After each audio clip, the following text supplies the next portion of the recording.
मुल्क के लिए भारत के लोग और भारत की संसद एक है। सीधे चलते हैं पाकिस्तान। वरिष्ठ पत्रकार, जाने माने पत्रकार रहीमुल्लाह यूसुफजई साहब हमारे साथ जुड़ रहे हैं। यूसुफजई साहब, बड़ा सवाल यह है कि अब तो पाकिस्तान की संसद भी ये कहने लगी है कि अफजल गुरु को फांसी नहीं होनी चाहिए। इतना बड़ा स्टेटमेंट, एक आतंकवादी के समर्थन में स्टेटमेंट।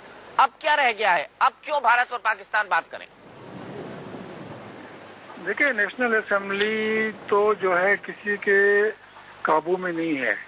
उसमें तो सारी जो पॉलिटिकल पार्टीज हैं उनकी नुमाइंदगी है, और ये सारी political parties, Peoples Party, Nawaz Sharif की पीएमएल, सब ने एएनपी, एमक्यूएम, उन्होंने सपोर्ट किया। ये तो एक रेजोल्यूशन है जो कि मौलाना फजलुर रहमान ने पेश किया, और ये आखिरी दिन था नेशनल असेंबली का, और उन्होंने सब ने उसको सपोर्ट किया। तो वो तो मेरे ख्याल में इसमें ये कश्मीर की बात जो है ये तो पहले भी नेशनल असेंबली या पॉलिटिशियंस करते हैं, उसमें कोई नई बात नहीं है। और इसमें नई बात सिर्फ अफजल गुरु की है। वो कह रहे हैं कि अफजल गुरु की जो बॉडी है वो उसकी फैमिली के हवाले की जाए।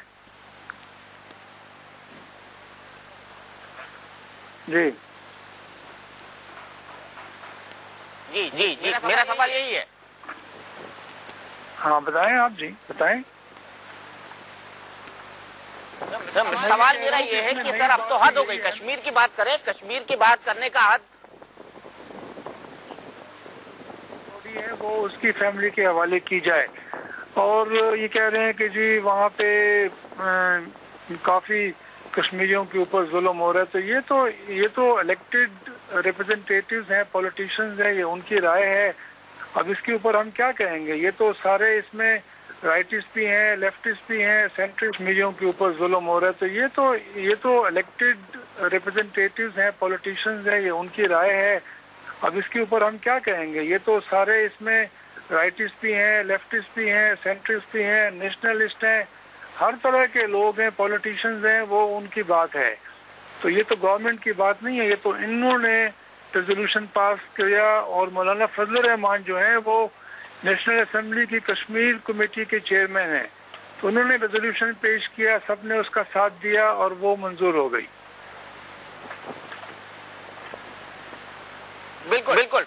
सवाल इसीलिए खड़ा होता है कि आखिरकार एक आतंकवादी के समर्थन की क्या जरूरत थी? चौधरी वीरेंद्र सिंह जी, बड़ा सवाल यहाँ पर यह है कि क्या सरकार, प्रधानमंत्री डॉक्टर मनमोहन सिंह ने कहा था कि हमको अपने आप को सिक्योर, सुरक्षित करने के लिए और पाकिस्तान से बातचीत में कौशन रखने के लिए एक कदम एक्स्ट्रा स्टेप, एक कदम और रखना होगा, लेकिन ऐसा लग रहा है कि पाकिस्तान की इन चालों के आगे हम कमजोर पड़ते जा रहे हैं। मनमोहन सिंह जी ने अभी 2 दिन पहले जब राज्यसभा में अपनी स्टेटमेंट दी और उसमें उन्होंने स्पष्ट कहा था कि जिस तरीके का किरदार रहा है पाकिस्तान के हुक्मरानों का, दरअसल बात यह है कि वहाँ कोई भी पॉलिटिकल आउटफिट हो और कोई उनका लीडर हो, उनका एक ही प्लैंक रहेगा कि हिंदुस्तान के खिलाफ अगर वो बात करेंगे तो उनकी बात को वो समझते हैं कि हम जो लड़ाई उनकी अंदरूनी है उससे उभर के हम अपनी पहल बनाएं।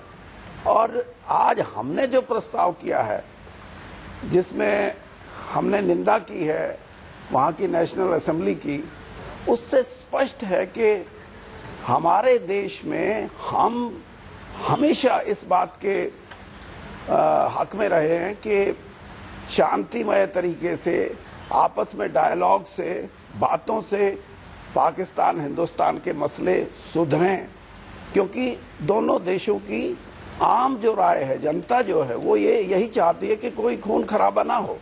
लेकिन जिस किस्म का प्रस्ताव पाकिस्तान ने पास किया है, ये हमारी एक तो आंतरिक जो हमारी सॉवरेन जो हम स्टेट हैं उस पे एक हमला है, डिप्लोमेटिक हमला है।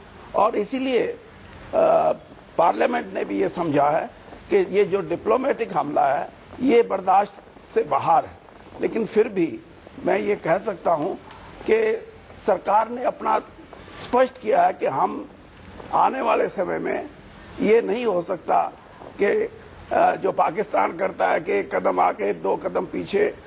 हम अगर कदम बढ़ाएंगे तो बढ़ाएंगे, उसको पीछे हटाने के लिए नहीं बढ़ाएंगे, लेकिन कदम बढ़ाने के लिए हिंदुस्तान सोचता है और राष्ट्रीय परिप्रेक्ष्य में नहीं, अंतर्राष्ट्रीय परिप्रेक्ष्य में सोचता है। हम अपनी जिम्मेदारी इस उपमहाद्वीप में और देशों से ज्यादा मानते हैं।